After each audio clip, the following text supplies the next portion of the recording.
சௌமியா அன்புமணி அவர்கள் மேட்டூரை சுற்றியுள்ள பல்வேறு கிராமப்புறங்களில் தீவிர வாக்கு சேகரிப்பில் ஈடுபட்டு வருகிறார். அவருக்கு மேளதாளம் முழங்க பெண்கள் ஆரத்தி எடுத்து சிறப்பான வரவேற்பு அளித்தனர். பாலவாடி கிராம மக்கள் சௌமியா அன்புமணி அவர்கள் வெற்றி பெறுவதற்கு அக்னி கரகம் எடுத்து வரவேற்றனர்.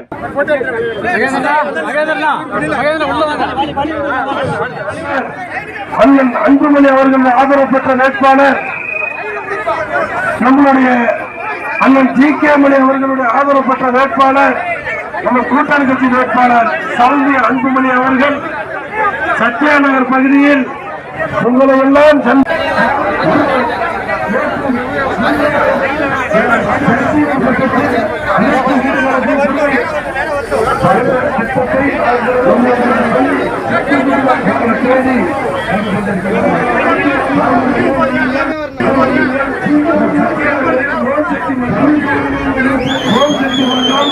ஒரு